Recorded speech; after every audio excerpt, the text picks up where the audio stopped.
नमस्कार, मैं हूं प्रभु चावला और सीधी बात में आज बारी है भारतवर्ष के कलयुग के अर्जुन अभिनव बिंद्रा की।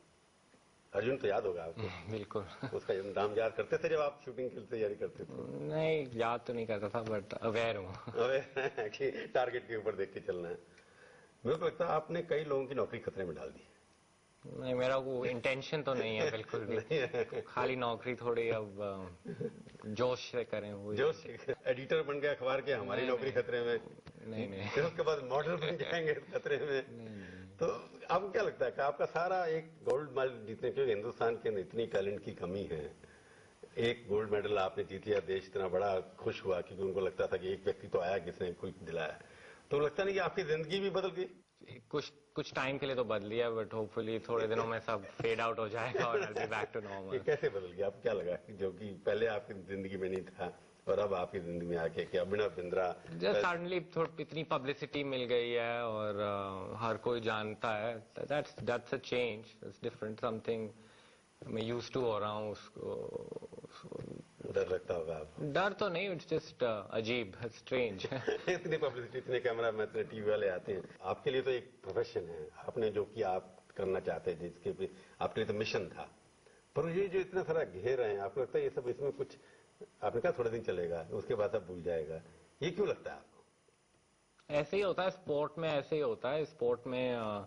येस्टरडे नेवर काउंट्स, जो प्रेजेंट परफॉर्मेंस देगा वही हीरो होता है। That is sport and I hope it remains that way. मतलब आपको लगता है कि ये अभी टाइम आज जीते हुए हैं, आज हीरो हैं, इसलिए आपकी रेस्पेक्ट हो रही है, उसके बाद लोग आपको भूल जाएंगे, तो ये भी तो डर लगता है फिर आपको? नहीं, बिल्कुल डर नहीं है, मैं खुश होऊंगा, थोड़ा अपनी लाइफ, क्वाइट लाइफ जीऊं तो वो बिल्कुल डर नहीं है। डर नहीं, डर इस बात का होगा कि परफॉर्म फिर आपसे उम्मीद बन गई ना लोगों की। वो तो है, that is part and parcel of the game. Expectations suddenly बढ़ जाएंगी, बट फेस करूंगा। जैसे आपने वर्ल्ड में जीते ना, वर्ल्ड चैंपियन बने आप, उस वक्त तो किसी ने फ्रंट पेज पे आपको नहीं फोटो दी, इतनी बड़ी बड़ी टीवी चैनल मेरे जैसे भी लोग आपको इंटरव्यू नहीं करने आए, तो इसको क्या लगा कि वो बड़ी अचीवमेंट थी या ये बड़ी अचीवमेंट थी?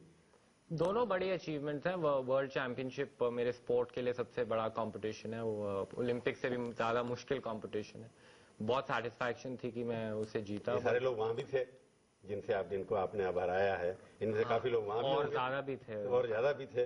तो बट मे बी ओलंपिक्स ऐसी चीज है जहां हम कभी पहले इंडिविजुअल गोल्ड मेडल जीते नहीं है अपने पूरी हिस्ट्री में। तो ओलंपिक्स एक स्पेशल कंपटीशन होता है, वो सबसे दुनिया का सबसे बिगेस्ट स्टेज है, सच ए ग्रैंड स्टेज, एंड हम कभी जीते नहीं। ग्लैमर है, अपार्ट फ्रॉम द ग्लैमर वहाँ the spirit is very good.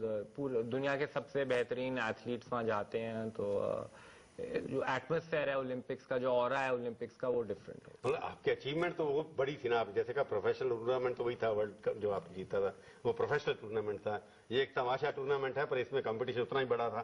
नहीं, तमाशा टूर्नामेंट तो बिल्कुल नहीं, कंपटीशन उतना ही बड़ा था, प्रोफेशनल कंपटीशन तो उतना ही चैलेंज था जितना उसमें था। तो मैं क्या फर्क इसलिए कह रहा हूँ कि आपके नजरिए में लगता है कि वो विक्ट्री आपके लिए जो थी वो जनता ने उतनी रिकॉग्नाइज नहीं की। ऐसे ही होता है, सच इज लाइफ।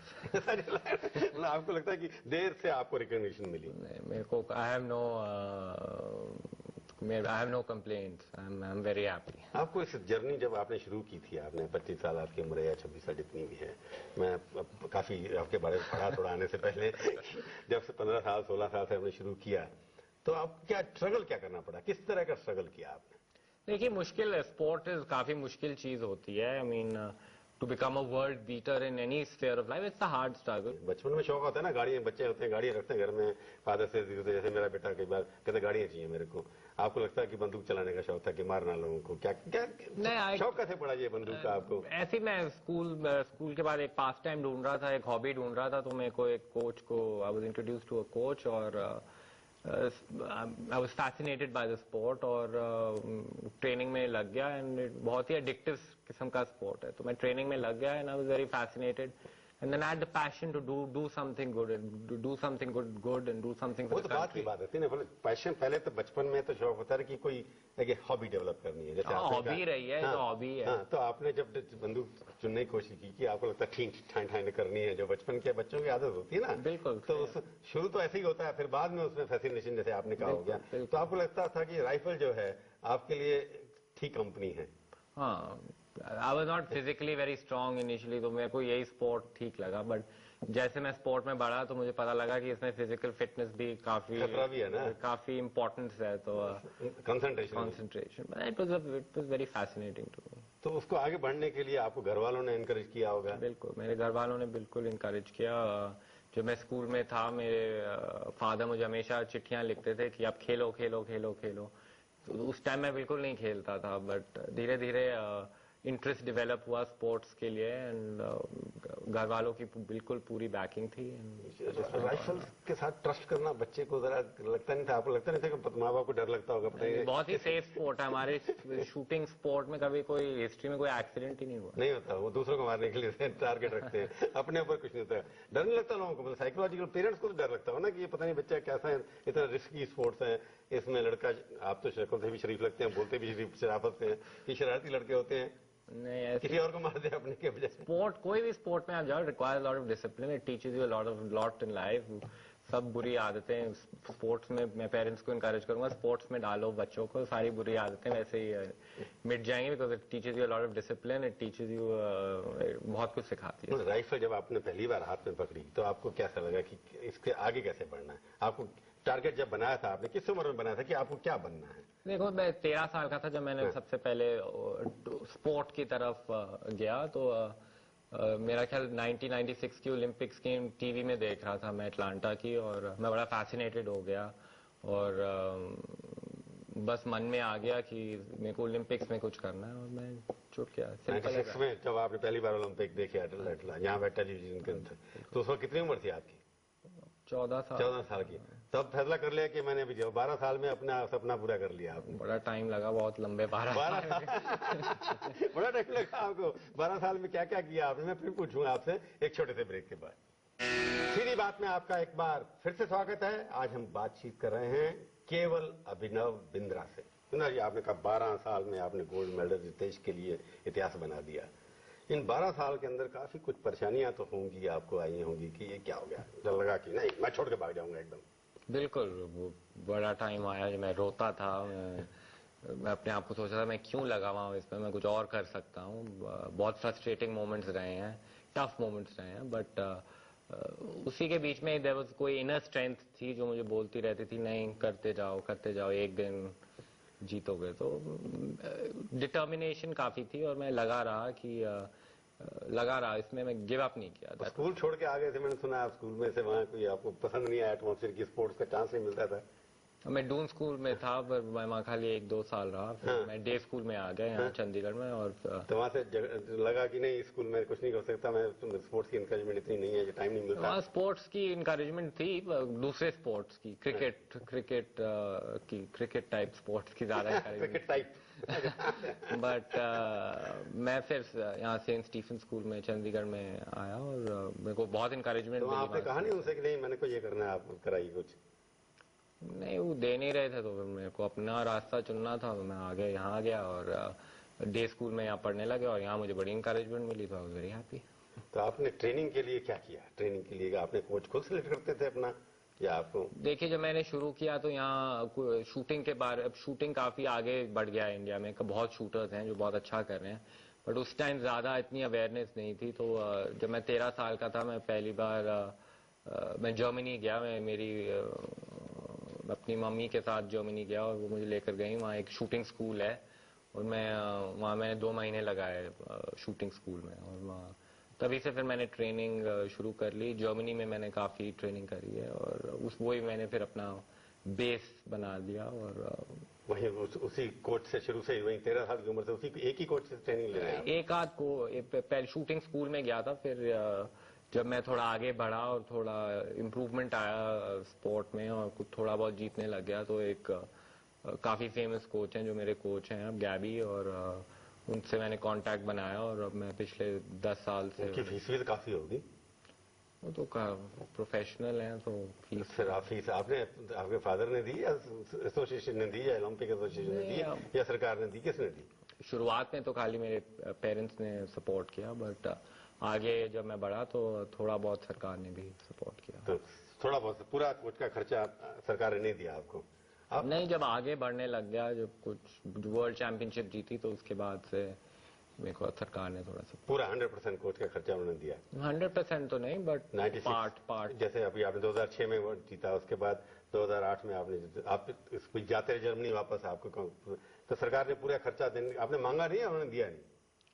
स्कीम देनी पड़ती है ना सरकार हाँ जी, को। मांगा मैं बिल्कुल मांगा, स्कीम दी, पर वो पूरा नहीं सपोर्ट किया। क्या उनके रूल होते हैं क्या सरकार के?